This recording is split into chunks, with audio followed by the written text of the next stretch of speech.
Hi, my name's Dr. Allison Nied. I'm a pediatrician here at CareMount, and this evening I will be talking about creating a media plan for your family.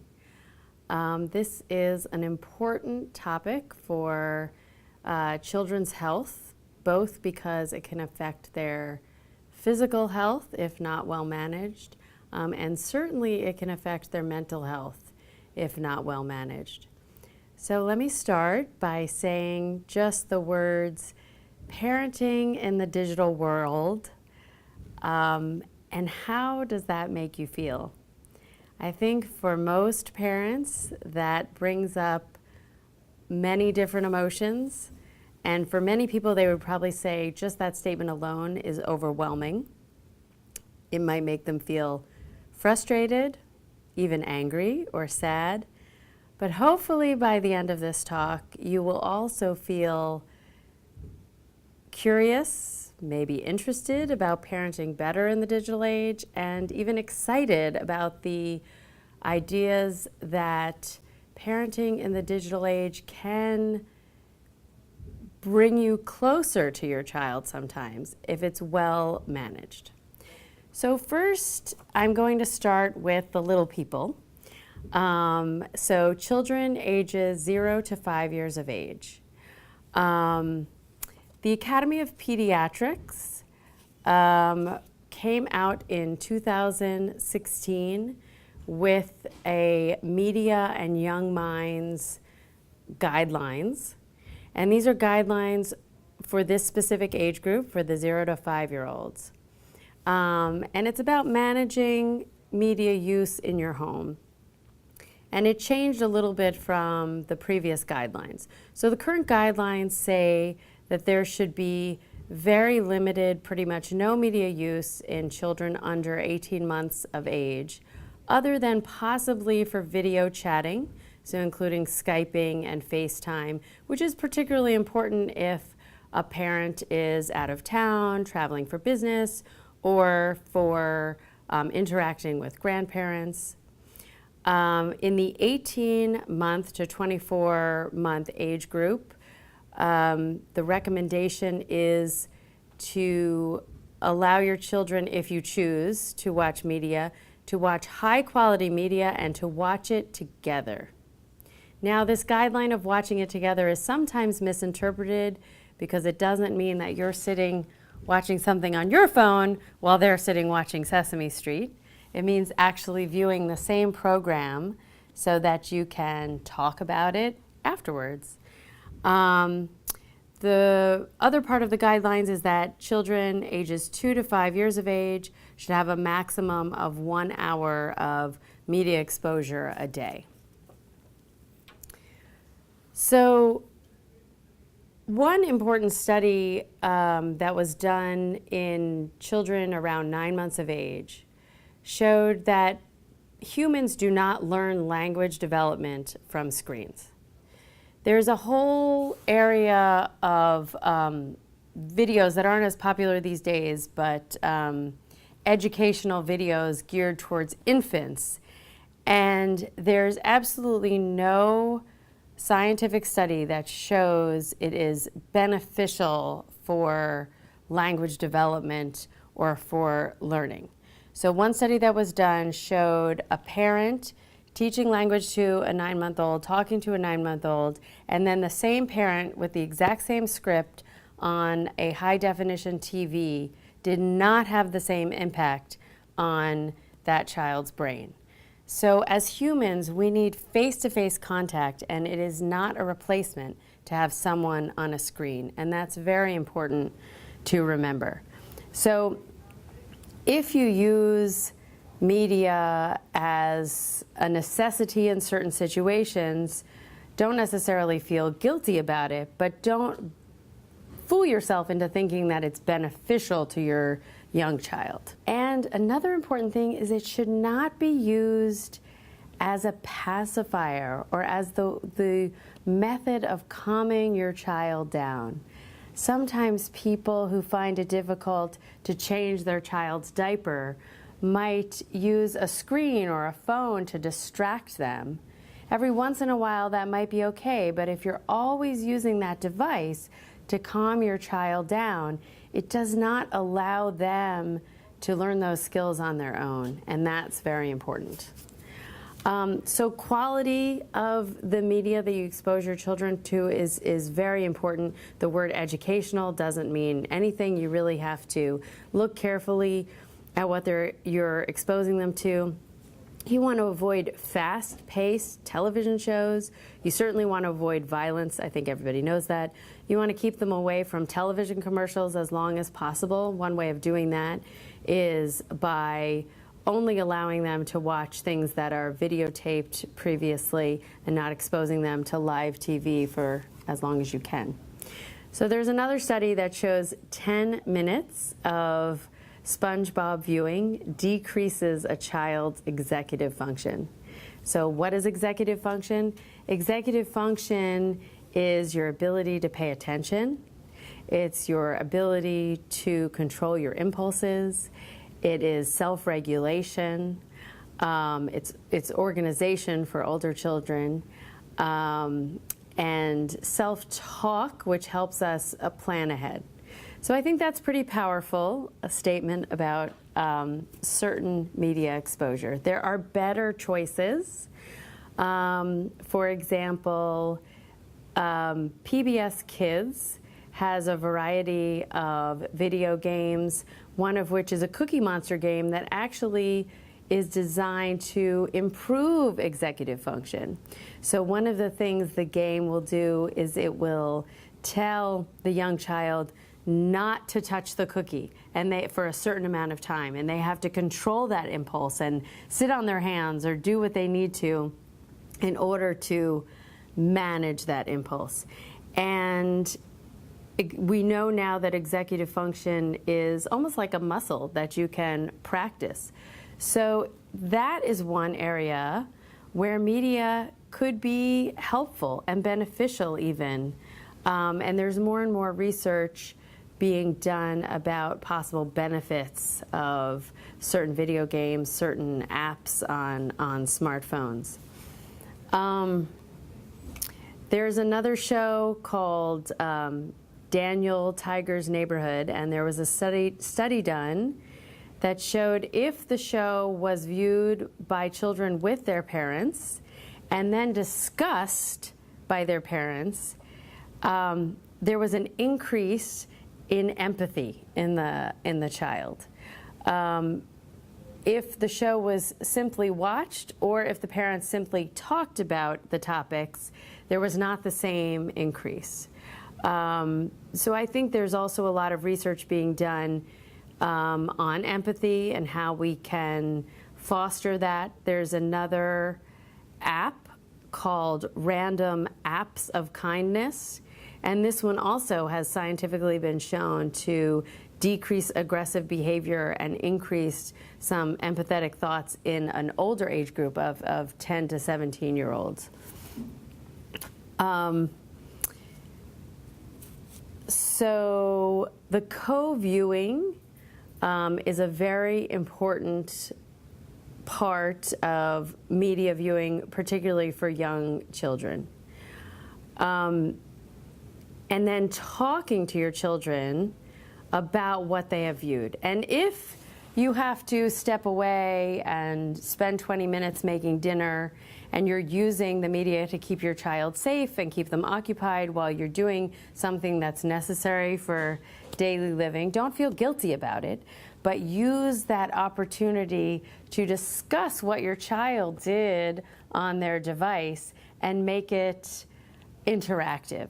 So if you saw that your child was playing a game with cars, ask them, what did you think of that game? What were you playing? What were you doing with the cars? And it may create a great interaction. When I was looking at the Random Apps of Kindness, I thought for this talk maybe I should test out the site. And so when I picked up my 13-year-old from school, I said, instead of asking about homework and doing all the things I usually do, why not bring this up, and why not try this myself? So I said, hey, I'm doing a talk tomorrow night, and I wanted to talk about this app. Can you check it out? And it was great. I think because I'm often putting the limits on electronics and it's creating a negative dynamic, this really set the stage for something more positive. And I think it did set a kind of a different tone in our evening. Children love to play with their parents. It's important to play not only board games, it's a very important, I think, thing to do with your children, but it's okay to also play video games with them. And by sharing their interest, it can, again, create a very positive dynamic. You always have to find balance. You have to make sure that the media in your life is not preventing you from playing the board games. It's not preventing your child from doing other pretend play and getting a lot of physical activity, and it's not preventing them from exposure to nature. I think all of those things are important. So moving on to older children, which can become a little bit more complex. But we talk about, with older children, creating a good media diet. And again, this involves having ongoing conversations. It's not a one-time conversation that's done. Limiting media exposure when a child is doing homework is very important, and setting those boundaries in your home. Again, with the older children, co-viewing, co-playing, co-creating, and making sure that the media is not interfering with their sleep are all important things to think about. Taking a step back, I hope that this evening's discussion helps people to just take the time out of their busy schedule and their busy lives to discuss this with your partner, discuss this with your children, come up with certain family rules. And those rules, while we need to follow the rules, we also need to realize that the rules may change as our children get older and technology changes. We have to be a little bit flexible while at the same time sticking with the rules so children understand they're not loose boundaries. So one of the things that needs to be discussed if there are two parents at home before middle school, hopefully, is when do we plan to introduce a phone?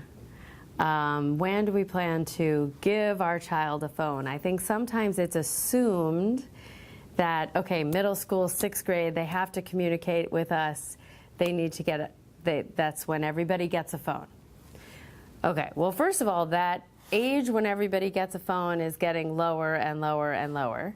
So it shouldn't be based on what you think everybody else is doing. There are a lot of parents out there who do not give their 6th graders a phone. It is completely okay to have that rule. It may be difficult, it may be hard to follow through with, but you should certainly make sure that your own child is mature enough to take on that responsibility. And I encourage everyone, before they give their child a phone, to come up with a contract. If you go online, there are many examples of electronic contracts that you can use.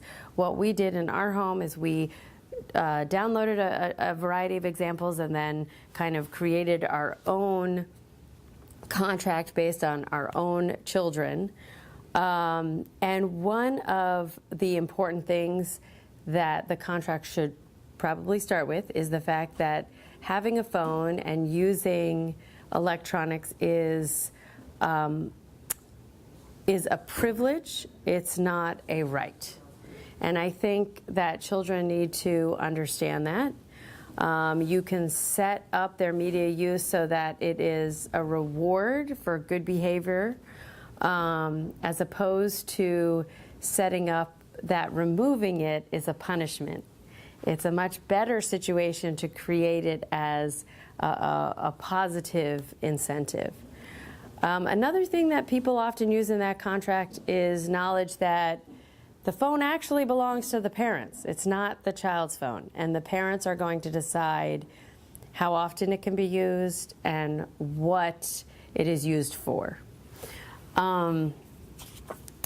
So these limits really need to be spelled out. They need to be consistent. Many contracts include having a tech-free zone. I encourage parents to think about having a tech-free zone in children's bedrooms. Dr. Amin will discuss sleep in a few minutes, but technology in the bedroom certainly can interfere with sleep. Sometimes people will have a place in the home which is their charging station, so the phone has to be by 8 o'clock or by 9 o'clock in a basket somewhere. And what some families have found, that if that basket is anywhere besides the parents' room, the phones may not stay in the basket. So you have to know your children, and you have to have a consequence, or you might want to have a consequence for if it doesn't stay in that place. It's a learning process. If that happens, then don't beat yourself up that the rule didn't work. Instead, adjust to what you've learned, and discuss it. So another thing that's important that you have to decide is when your children will have access to social media. So something that some parents of elementary school kids may not be aware of is that certain social media sites such as Instagram and Twitter and even YouTube have a minimum age, and that minimum age is age 13.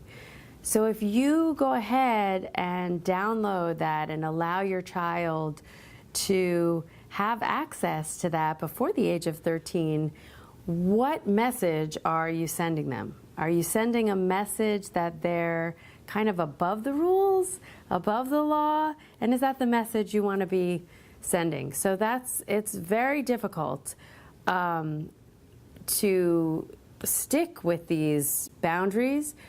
But the more you can stick with them, I think the easier the process will be, and your child will know that what you say, you mean.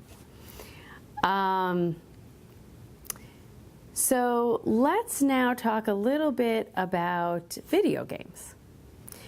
So adolescence is an interesting time, and during adolescence, kids are their most susceptible to pleasure-producing behaviors and substances. And video games do tap into those pleasure centers, those reward centers in your brain by releasing dopamine, which is a neurochemical. So this is a somewhat shocking study which shows that MRIs of the brain of people playing video games for 20 hours a week show patterns similar to scans of people who have addiction to drugs. So again, I don't tell you this to alarm you or scare you or send you running home, but it's just food for thought. We really have to think carefully about every video game that we're allowing our children to play and how much time they are doing this.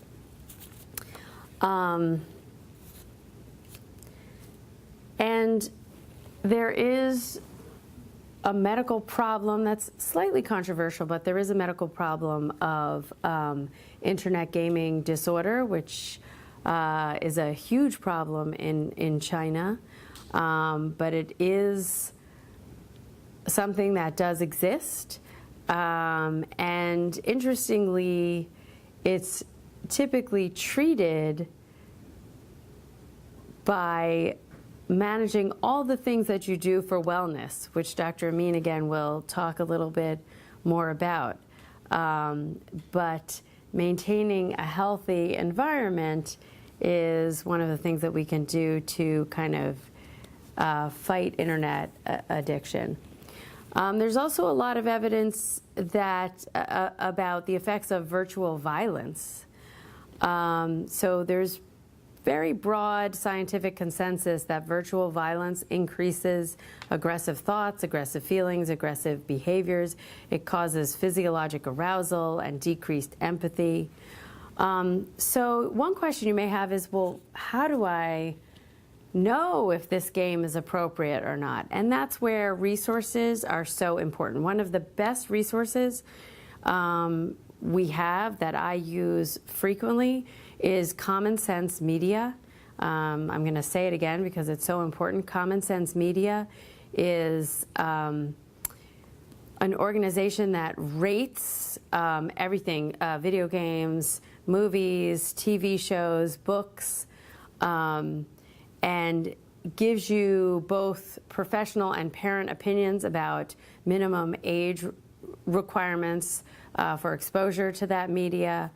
And it can be extremely helpful. Now, you, of course, have to be the one to know your child and know if they're particularly mature or particularly immature, but it's a great resource. The American Academy of Pediatrics also has information on creating a family media plan on healthychildren.org. That's a great resource. Boston Children's Hospital has a center on media and child health, and they have a website which can be very helpful. There are also a variety of programs out there, most of which you subscribe to, some of which you have to buy a device for managing your child's media, but they are definitely worth considering. One is called Our Pact. Disney has something called The Circle. There's another thing called Custodio and something else called NannyNet. There are many different resources out there, and I think if you are familiar with what's most important for your family, it can help you make a decision about whether you need something like that to help you manage your child's media use. There's also a book called The Big Disconnect. That is a book that was written by Catherine Steiner Adair. She is a professor at Harvard, a psychology professor, who has done a lot of research on the exposure of children to technology. Again, the name of that book is The Big Disconnect. So just bringing it full circle, I guess, back to the balance. The take-home message here is balance. We live in a digital world. You cannot remove your child from that. You cannot put your child in a bubble, unfortunately. You have to make sure that they are maintaining their health, doing all the things that they need to do to lead a healthy lifestyle.